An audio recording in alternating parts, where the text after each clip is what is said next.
Hello, everybody. Welcome to Wall Street Hackers, the show on the Pod TV network. One of the most exciting shows that you'll see this week, dealing with, of course, in the investment world, stocks. We'll see the stories of the week, the quote of the week, and, of course, Peter's picks that you just can't miss. So with that, we're going to bring in the hacker himself, the graduate of UCLA, where he received his degree in economics, law degree at the University of Miami, and also his he received his MBA at NYU. Spending 17 years on the streets, he's able to give us some insights of what's going on in Wall Street and the investment world in general. So with that, we're going to bring in the hacker himself, Peter Bennett. Peter, as I say, welcome to your show. Oh, thanks. It's so helpful. So Nick, I have to cover one thing. I do miss occasionally. I mean, but I have to say, I mean, I know I'm heavily weighted in your record. I don't have a whole lot of misses financially, and even in my predictions about politics and things have been pretty good. But that's even harder to predict. Yeah, Peter, the ones I miss is when I think for myself. If I let you think for me, I do fine. Oh, so there you go. The stocks exactly. I think are fine. The ones I appreciate that. So, I appreciate that. Yeah, that's true. You've had a few misses, but most people do. Anyway, and I've had some, but not many. So intro, welcome to the September 14th, 23 Wall Street Hackers. You can catch a new show most weeks on Thursdays and Saturdays. We begin with the markets.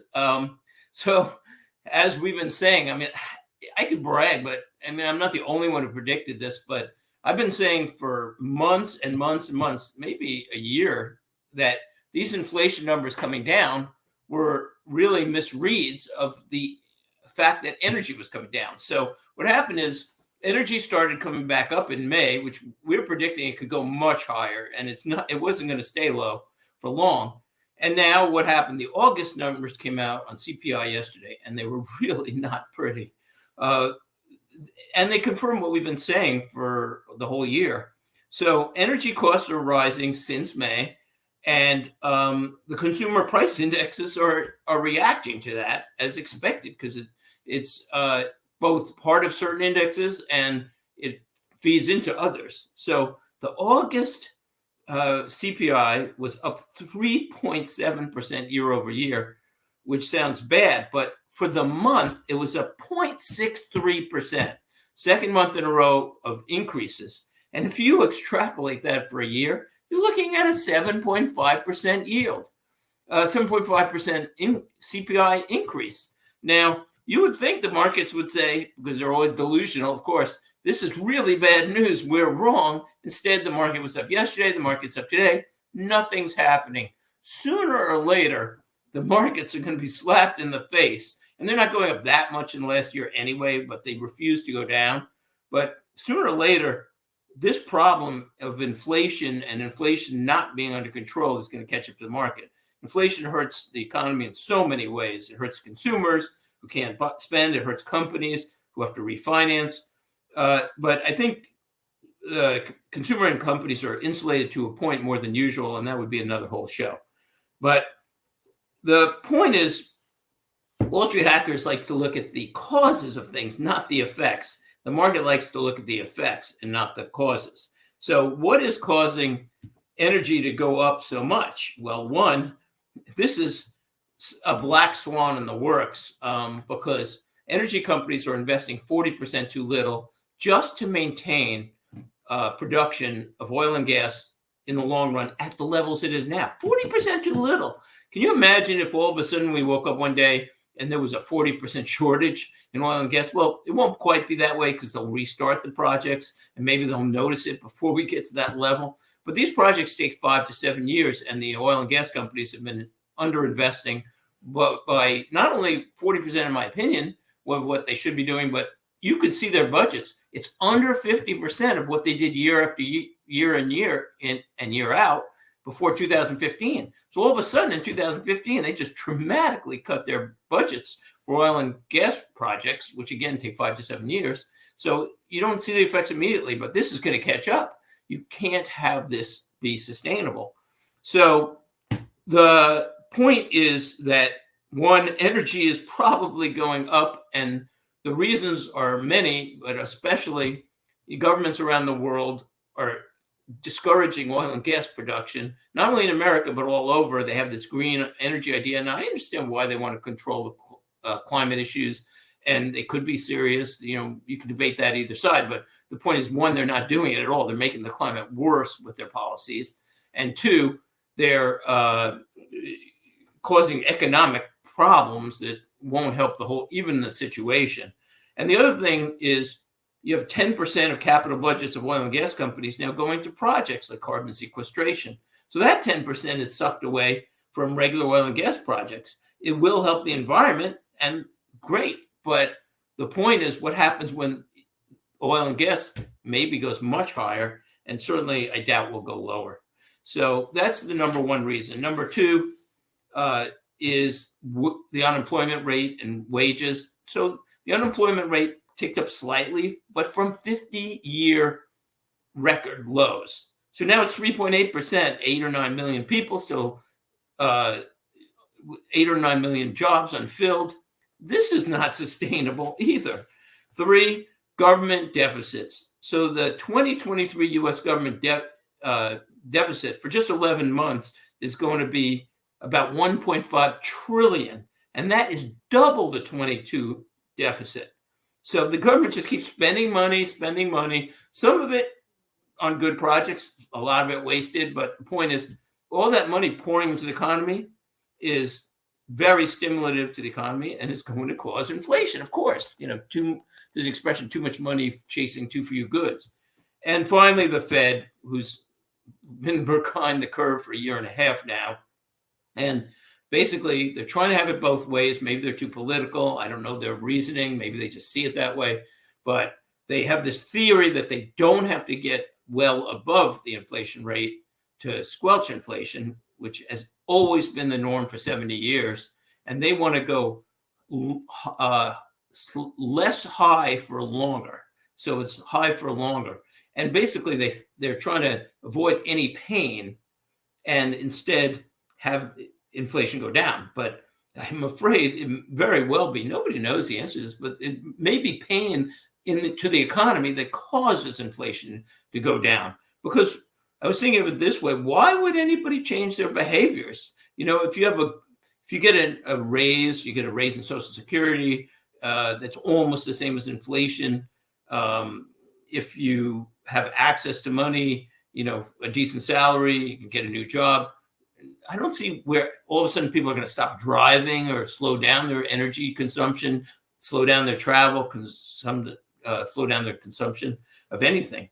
So it may be impossible to have no pain and a gain in terms of controlling inflation. Nobody knows, but I have a feeling that what I do see is that the market is delusional. Just yesterday's reaction to a really bad CPI report. And the real shock may come, and nobody knows at the Fed's meeting. But if I was the Fed right now, I would raise another 0.25%. Now, the Fed has it, the market has it, the Fed's going to drop rates. Originally in the fall, rates are going to drop in the fall. Now, in next year, they're going to be dropping rates. Well, the Fed, they're not really expecting an increase in rates, but who knows how high the rates have to go. So the point is, it's very dangerous, especially, by the way, in September and October, which are very volatile months. So I'd be very defensive right now and very cautious about what's going to happen. The market sooner or later will be facing reality. Quote of the week. Of course, I always pick quotes generally that agree with my opinion, but you know, again, that doesn't mean they're wrong. So and also I would add that I like to find other evidence, and I've seen a lot of studies, like studies about how long inflation generally lasts and things that just confirm everything we're seeing. So here's an article from Sunday's Barron's magazine, a quote from them. Even with the rise in bond yields, corporate financial officers think it's a good time to borrow. before credit gets still more expensive. As is typical, after issuers and investors returns from their summer holidays, there was a surge in new bond volume this past week. That afforded companies reasonably priced capital, observed Cliff Noreen, head of global investment strategy at MassMutual. So there's 2 points here, but the main point they're saying is, okay, if rates are supposed to go down, why are corporate officers going out and borrowing? At least they're being cautious because they think it could go much higher, or maybe they believe it will go much higher, and they're preparing for this, digging in basically. And 2, the obvious, high rates affect consumers, and that's in their statement, about the fact that consumers can now get reasonable rates on their bonds, but on the other side, it's going to affect the economy sooner or later. So, 5 most interesting stories of the week. This was one we're going to be discussing in our panel discussion, and I try to stay away from politics to a point because I know the audience is probably split, like America and the world. Also, I have issues with both parties. If you look at the actual issues, I have issues with both parties. Probably most people do. Some people might say, "Oh no, I'm pure, Republican or conservative on everything, or Democrat." But most people have mixed opinions, and the truth is in the middle for sure. So the story of the week is going to be about House Speaker Kevin McCarthy ordering an impeachment inquiry into President Biden's alleged involvement in his family's foreign dealings. And we're going to be discussing that, and also what the public perceives on that and why. Interesting story number 2. This is interesting. A lithium deposit discovered in a volcanic crater in Nevada and Oregon may hold up to 40 million metric tons of the rare metal lithium, and it may be the largest in the world. It's called the McDermott Caldera, and it may hold up 20 to 40 million metric tons. It would be a great boost for America's production of lithium, especially since China's the major producer of this, and we're trying to switch to EVs. A few points about that. One, though, there's been a lot of political opposition. Indian tribes are pushing against it, and that can slow it down.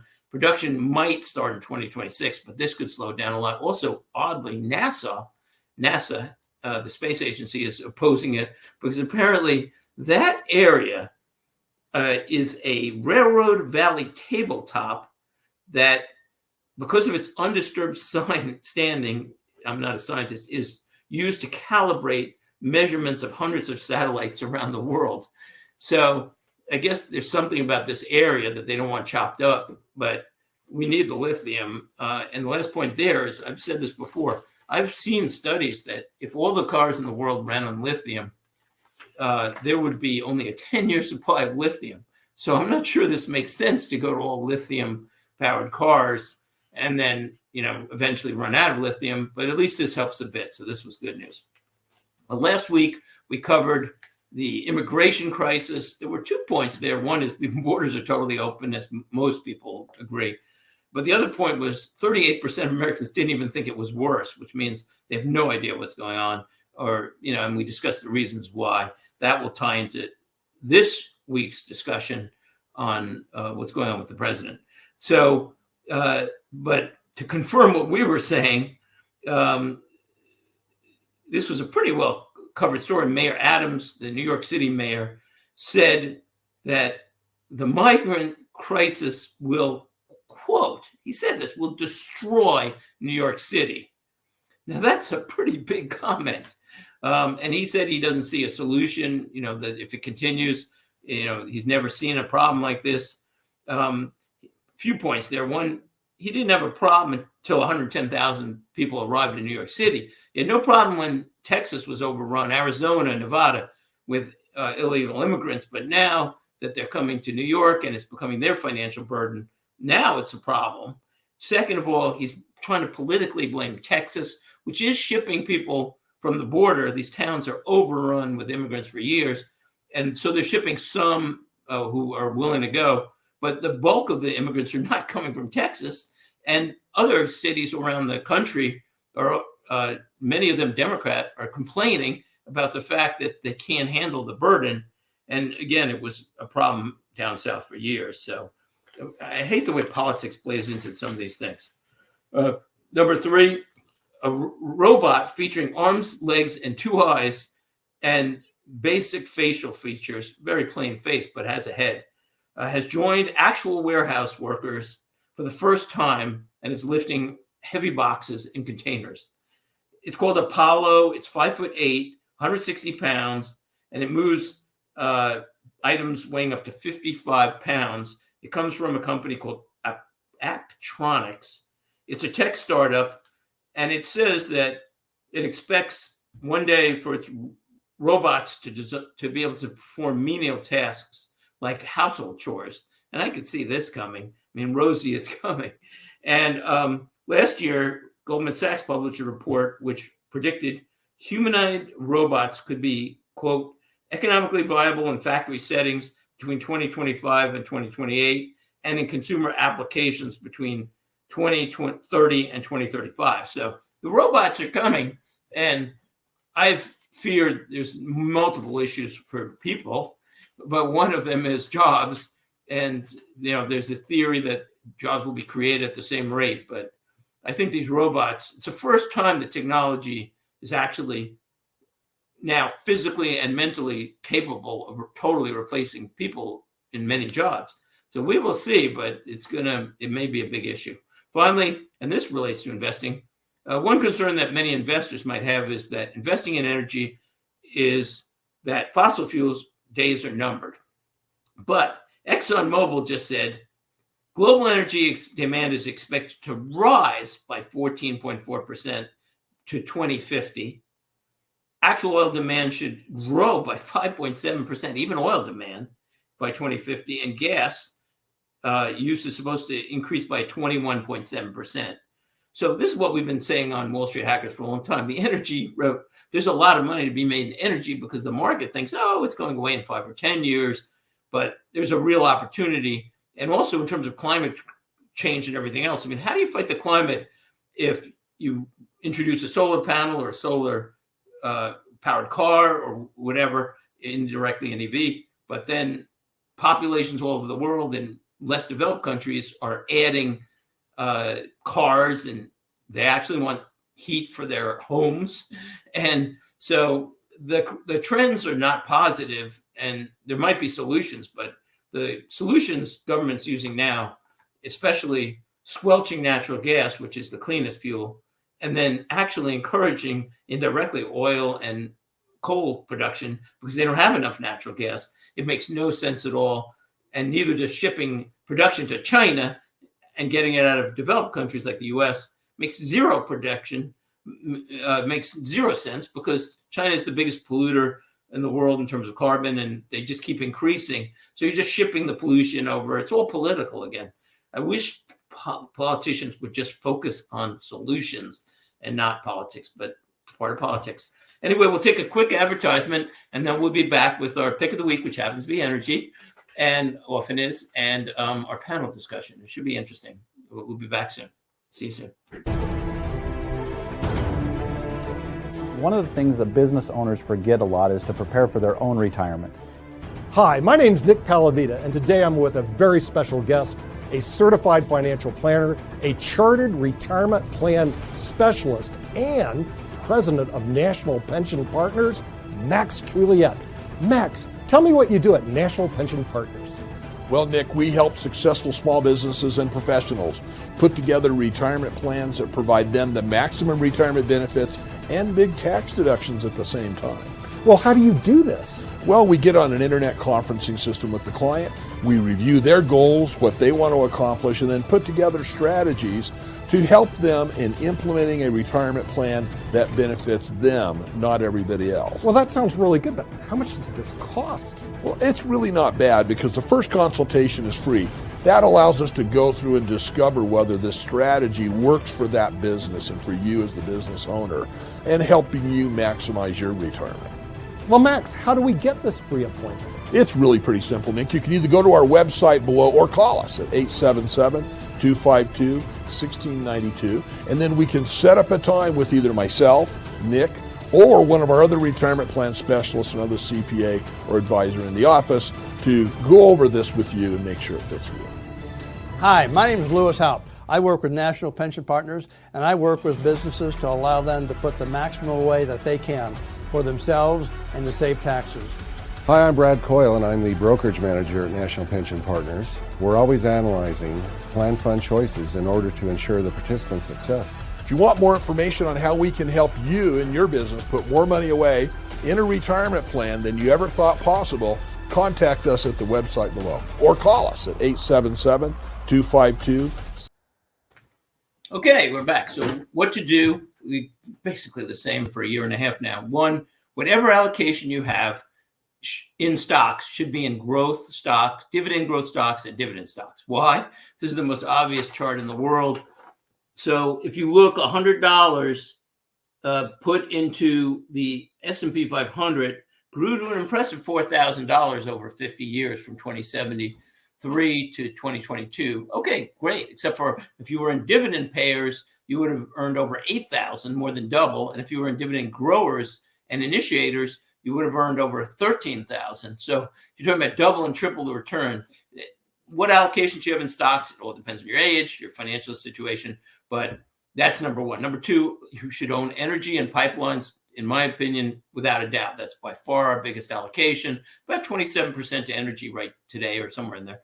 But pipelines especially, and we're going to cover a pipeline in a minute, energy is the only place in my mind to get really safe long-term yields. It's not 100% safe. And number three, be defensive, because the market, I think, is delusional and it's going to get hit sooner or later with reality. If they get some rate increases now, or rates don't go down, or or the interest rates eventually start hitting companies sooner or later, I don't see the market going up a whole lot. I don't see the great news. Maybe something will turn, hopefully. Dividend Stock of the Week is actually a partnership. Disclaimer, the show is for only entertainment. There's never a guarantee on any investments. Nobody can guarantee anything almost except for a CD, and even that's not a guarantee against inflation. Consult your financial advisor. So this is MPLX. I've recommended this for a year and a half since we've been doing the show. It went from about 23 to 35. It's my largest allocation. I have complicated positions, but with options and things, but at least 15%, really more exposure. What do I like about it? One, it's a pipeline, so it's really demand driven rather than supply and cost. So a lot of these are long-term contracts, fees, and also you get a nice return, which is often generally tax-free for a long time. You get depreciation, depletion, and return of capital. You have to be a little careful in an IRA about UBTI. You'll have to look it up. But what else do I like? It's an 8.9% yield. The price to cash flow is 7. So really the company is earning 14.3% cash flow yield. 14% cash flow yields is really nice. They can reinvest. They can do all kinds of things with the money, increase dividends. I wouldn't be surprised. I expect a dividend increase in November, and I think it's going to be substantial. So the other thing is that 14% they're earning is counting the fact that they're putting all kind of money into new projects. So they could stop putting the money into new projects and just run what they have, the pipelines, but those new projects will create growth. What kind of growth? So if you look at the earnings per share, according to TD Ameritrade, for the last 5 years, annualized, you're looking at 28% growth in their earnings per share annualized. And the dividend grew 5.5% per year annualized for the last 5 years. So if you're starting at 9 and it increases at 5, that's a pretty good cash flow, and the price of the stock should go with it. Finally, I like companies where I see certain investors like Goldman Sachs, JP Morgan, Morgan Stanley in there with decent amounts of money. Now, they're very diversified, so it's not a large percentage of their portfolio, but it's still real money to them. Goldman Sachs put $447 million into MPLX. Morgan Stanley, $188 million. JP Morgan, $153 million. These aren't huge sums to them. I know it sounds like a lot. They're big companies, but they're still decent bets, or pretty big bets. It's probably Goldman's one of their larger energy bets. It's in the top X number anyway. So overall, MPLX, love it. I really like energy, and I wouldn't be surprised to see a nice increase into the winter. I wouldn't be surprised at all, which would be nice for cash flow on that already almost 9% yield. So panel discussion of the week. The question is, why is the House investigating Joe Biden and family? The White House, by the way, had the nerve to say, why are they doing that? There is no evidence. And also, why do 38% of Americans, and this to me is the more interesting question in a way, 38% of Americans don't believe that Joe Biden was involved in Hunter Biden's business dealings. Now, on one side, 61% of U.S. adults, according to a CNN, by the way, 61% believe he was involved in Hunter Biden's business dealings. A little more background, and then we'll get into discussion. One, Biden has repeatedly claimed for years that he never, quote, never spoke with son Hunter Biden or brother James Biden about foreign ventures, but witness statements and records from Hunter's abandoned laptop and other sources show otherwise. By the way, if you took any one of these pieces of evidence, you'd say, well, he's probably involved very deeply. But when you combine what I'm about to say, you say, how can you imagine there's so much smoke? It's like a forest fire of smoke. Again, it's not just, it's complicated, but I'll explain why this isn't necessarily even good for the Democratic Party. So, number two, the Biden family has set up 20 shell companies, which have taken in over $20 million. Who happens to set up 20 shell companies and mysteriously takes in $20 million? Number three, Hunter Biden's partner has said Hunter has complained about giving 10% to, quote, the big guy. I wonder who he's giving the 10% to. Number four, Hunter Biden complained in an email to his sister years before that about having to cover expenses for Joe Biden. He's been paying for his house, expenses, things like that. Number five, President Biden has sent over 5,000 emails using pseudonyms, under 3 different pseudonyms. Who sends 5,000 emails using fake names? That's a little suspicious in itself. And most damning, because this alone convinced me years ago, but keep all that rest of that in the evidence. Joe Biden bragged on national TV just a few years ago that he had the key prosecutor in Ukraine fired. And he said, I had him fired. I said, if you don't fire him right away, we're going to not guarantee $1 billion in U.S. loans. Now, a few points. One, the prosecutor was pursuing Burisma, a Ukrainian energy company. Hunter is on the board of Burisma, and he's received about $11 million, $1 million maybe in pay, and $10 million in legal fees. Now, Hunter Biden has no knowledge of the energy industry whatsoever, and he also doesn't speak Ukrainian. So why would you pay $1 to somebody, not to mention $11 million? And by the way, Burisma executives have said they paid $10 million particularly for influence with President Biden. Finally, a few points there again. So the State Department and other U.S. government agencies, there's no evidence at all. They say they did not recommend the prosecutor being fired. Again, this prosecutor was aggressively pursuing Burisma, the oil company. So where in the world did Biden get the idea? I need to jump into a Ukrainian situation and get this one prosecutor in Ukraine fired. And by the way, I received $11 million. Nothing suspicious there at all. Oops. So back to the question. Now we know why the House at least wants to investigate it. I think I answered it, but especially why does 38% of Americans disagree with the 64% of Americans that know that this happened? Because to me, it's like 99.99999%. I mean, again, I'm not all in Biden. I mean, I look at the policies. I have problems with everybody on certain issues, but this is pretty obvious. Nick, what do you think? Politically motivated, and I'm against it. I was actually against the Trump, if you recall his 2 impeachments. I was totally against both those two. But here's the reason why. It's the same reason why we have why the thing is you cannot sue the state. In other words, they have diplomatic immunity and presidential immunity. Unless it's something that is really a smoking gun, we shouldn't get involved in that. So here's the reason I was against the Trump impeachments, both of them, is it dilutes the value of an impeachment, period. Well, I agree with you. In other words, and what he was being impeached for was not, he didn't shoot anybody, he didn't kill anybody.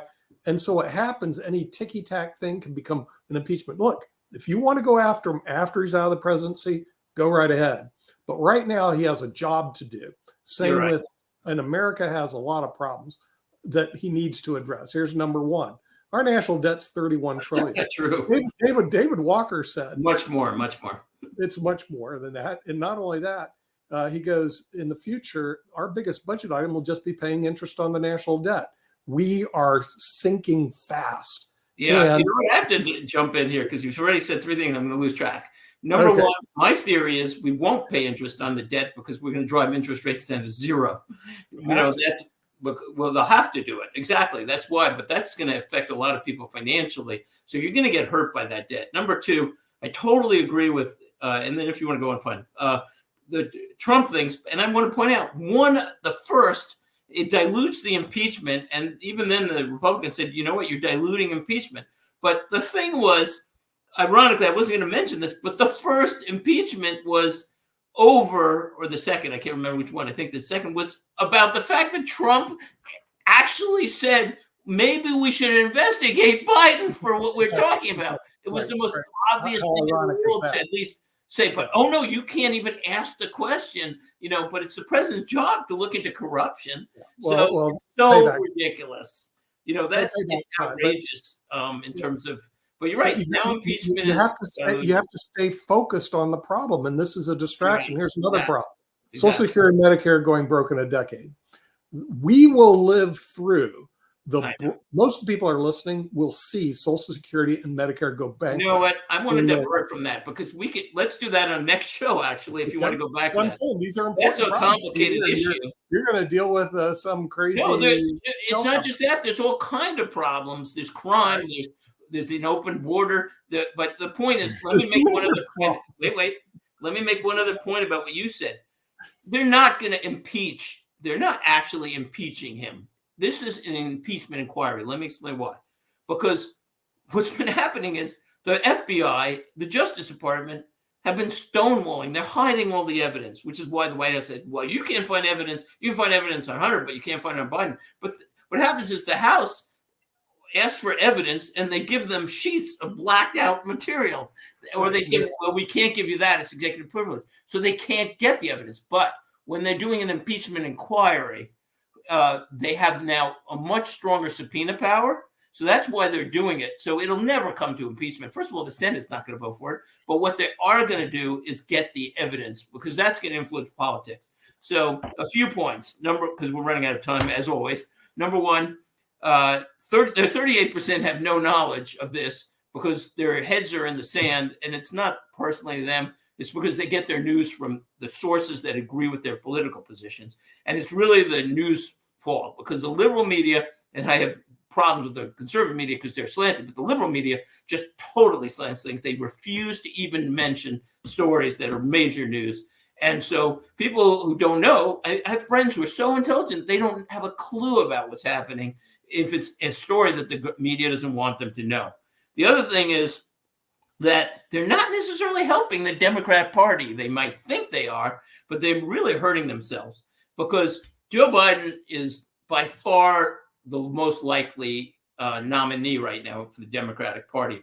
According to a poll I picked out, he has a 71% chance of being the Democratic nominee as of today. Newsom, 16, Robert Kennedy, 12, Kamala Harris, 6.7, and Hillary Clinton at 2.2%. So first of all, I'm not sure any of these are great Democratic candidates. They will certainly have issues of all kinds. You could do a whole show on their issues from, Kennedy's issues, Newsom's California issues, San Francisco's falling apart. But the point is, if they weren't doing this for the last year or two, more candidates better candidates would have emerged, and even these candidates would probably be doing much better. It still may not be Biden. I can't wait to see a debate between anybody if it's a Biden and Biden, because the problem is, how is he going to defend this $20 million, by the way, which a lot of it came from China and Russia. This is a very difficult situation. The media is at fault. That's why you should watch Wall Street Hackers. Anyway, thanks for watching, and we're out of time. And we try to look at both sides of all stories, although this one's tough for Biden. As Kim always says, get healthy, get wealthy, and we'll see you next week on Thursday and Saturday, depending on what distribution channel. Thanks, Nick. Thanks, audience. Right, we'll see you. Bye-bye.